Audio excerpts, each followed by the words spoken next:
Hello, नमस्ते। मैं doctor कोमल आज लेके आई हूँ आपके लिए एक ऐसा टॉपिक जो बहुत ही इंटरेस्टिंग है। हम सभी इसी के बारे में कंसर्न रहते हैं ज़्यादातर, जो क्राउनिंग ग्लोरी जिसे हम बोलते हैं, हेयर। जी हाँ, आज मैं बात करूँगी बालों के बारे में। तो देखिए, अब मैं एक सीरीज़ के साथ में आई हूँ जिसमें हम डिस्कस करेंगे बालों के बारे में पूरा A to Z। तो देखिए, ये काफ़ी डिटेलिंग में होने वाला है। तो मैंने क्या किया, मेरे वीडियोस को अलग अलग पार्ट्स में डिवाइड किया है। तो जैसे अब मैं हेयर के बारे में आपको इन जनरल बेसिक उनका स्ट्रक्चर बताऊंगी, कैसे हमारा ये मैकेनिज्म चलता है, क्या फूड्स हमारे बालों के लिए अच्छे हैं, क्या हेल्दी हेयर रेजीम होता है, क्या ऑयल्स हमारे बालों के लिए अच्छे होते हैं, हेयर फॉल के बारे में हम कुछ डिस्कस करेंगे। तो ये काफ़ी लंबा होने की वजह से मैंने इसको कुछ पार्ट्स में डिवाइड किया है। तो अगर आपने मेरे चैनल को सब्सक्राइब नहीं किया है तो इसे सब्सक्राइब कर लीजिए, तो आपको मेरे लेटेस्ट अपडेट्स मिलते रहें। तो चलिए, आज हम शुरू करते हैं इस वीडियो के टॉपिक से। तो इसमें हम बात करेंगे इन जनरल बेसिक जो बालों का स्ट्रक्चर होता है, किस तरह से हमारे बाल के मैकेनिज्म जैसे काम करती है, या किससे हमारे बाल बने होते हैं। तो चलिए क्विकली अब हम स्टार्ट करते हैं। तो देखिए, पहली चीज़ जो मैं आपको बोलूँगी कि कई पेशेंटों का मुझे ये क्वेश्चन आता है कि हम हमारे बालों को क्या घना कर सकते हैं, क्या इसे काला कर सकते हैं, क्या इसका टेक्सचर चेंज कर सकते हैं। तो मैं आपको बोलूँगी, अब इस जो कॉस्मेटिक वर्ल्ड जो हो गया आजकल, जिसमें क्या है, बस एक्सटर्नल एप्लीकेशन हम हमारे बालों पे कुछ कर लें या कुछ ऐसा हम बाहर से लगा लें जिससे हमारे बाल अच्छे हो जाएंगे, ये हमारी मेंटालिटी अब बन चुकी है। तो देखिए, मैं एक चीज़ बोलना चाहूँगी। पहले एक छोटा सा एग्जाम्पल मैं आपको दे देती हूँ। जब एक पेड़ होता है, उसे बढ़ने के लिए क्या चाहिए? पानी चाहिए। तो आप पानी किधर डालते हैं? पानी हम डालते हैं उसके जड़ों में, ठीक है, ऊपर पेड़ पे नहीं डालते। क्यों नहीं डालते? क्योंकि हम सब ये जानते हैं कि जितनी मजबूत उस पेड़ की जड़ होगी, उतना ही मजबूत वो पेड़ आएगा और उतने ही अच्छे फल उसमें लगेंगे। तो यही सेम चीज़ जाती है हमारे बालों के साथ में। जितना इंटरनली हम हमारे बालों को अच्छा पोषण देंगे, न्यूट्रिशन देंगे, विटामिन्स देंगे, मिनरल्स देंगे, उतने ही अच्छे हमारे बाल होंगे। ठीक है, जो रिफ्लेक्ट इनसाइड आउट होना चाहिए, ना कि आउटसाइड इन होना चाहिए। अप्रोच जो चीज़ में हमारे बालों के लिए हो, स्किन के लिए हो, बॉडी के लिए हो, वो इनसाइड आउट होना चाहिए। तो जो चीज़ आप इंटरनली पुट करेंगे आपके सिस्टम में, वो रिफ्लेक्ट करेगी।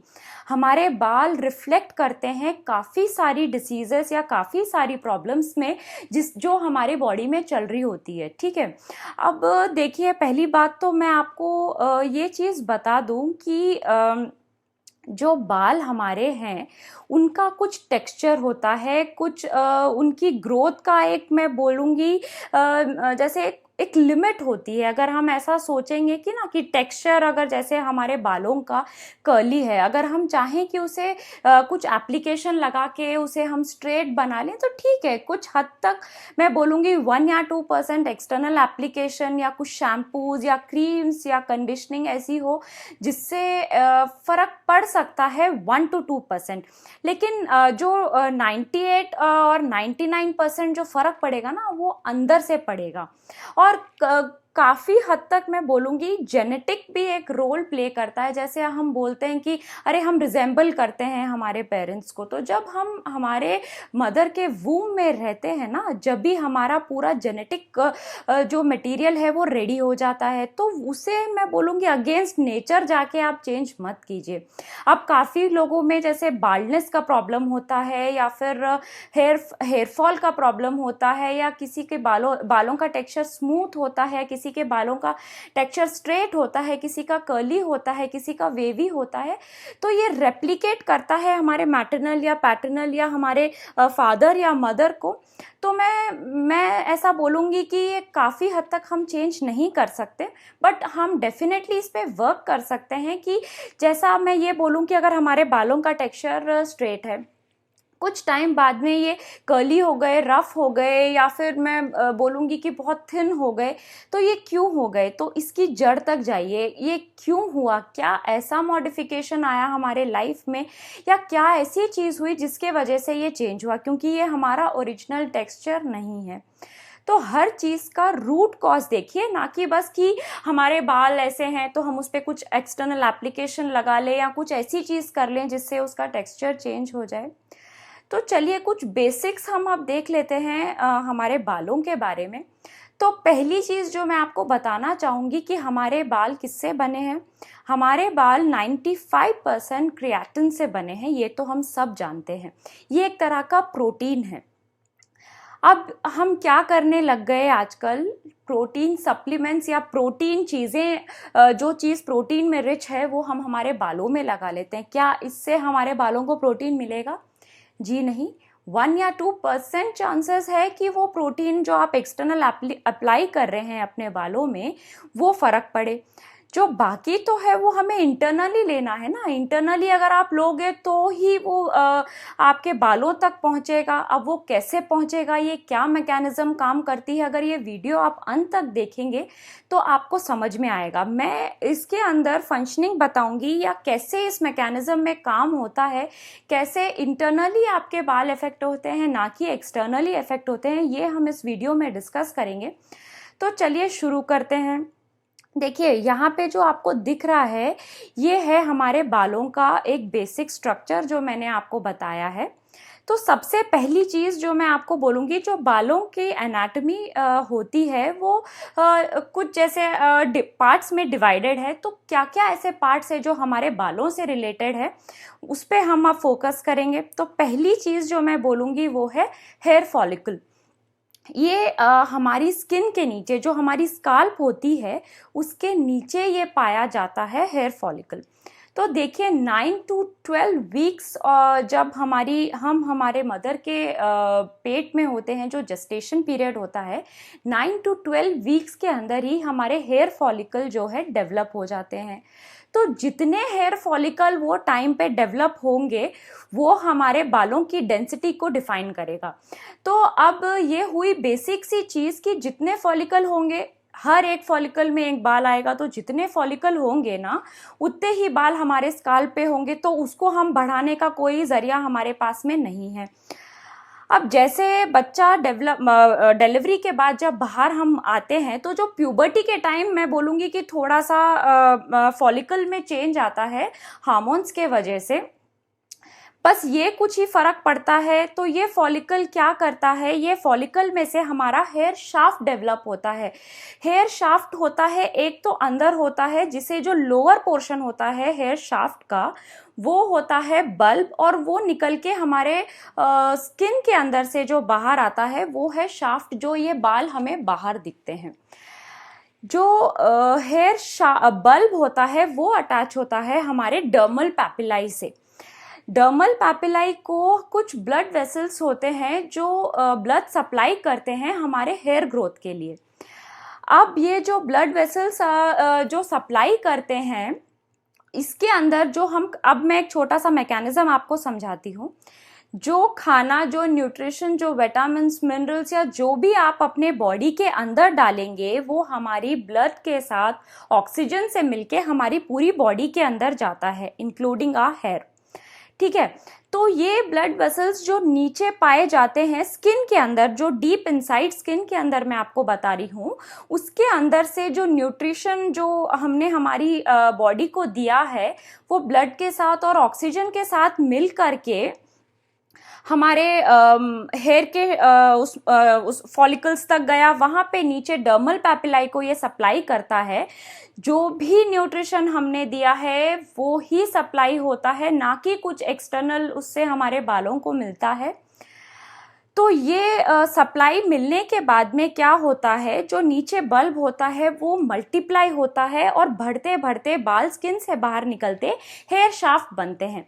तो जो नीचे मैं बोलूँगी ना, जो स्किन के नीचे होता है वो होती है हमारी बालों की जड़ें, और ये बाल जो होते हैं बाहर ये होते हैं डेड। ठीक है, इसमें कुछ भी जैसे सेल्स या टिश्यूज, ब्लड, कुछ भी इसमें पाया नहीं जाता। इसलिए जब हम हमारे बालों को काटते हैं तो इसमें कुछ हमें दर्द का एहसास नहीं होता या कोई भी पेन नहीं होता, खून नहीं निकलता, क्योंकि ये डेड पार्ट है हमारे बालों का।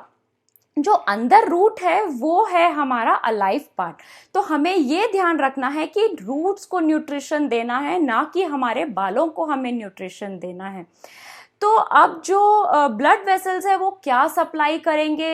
एसेंशियल न्यूट्रिएंट्स होता है, विटामिन्स होता है, मिनरल्स होता है, अमाइनो एसिड्स, ये सब का सप्लाई मिलने के बाद में हमारे बाल जो है वो ग्रो होते हैं।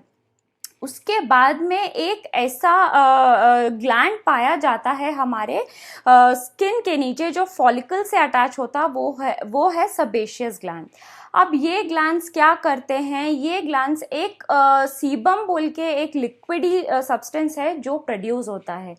सीबम हमारे अब यहाँ पे जैसे आप देखिए, फॉलिकल से निकल के वो बाहर हमारे स्काल्प तक आता है।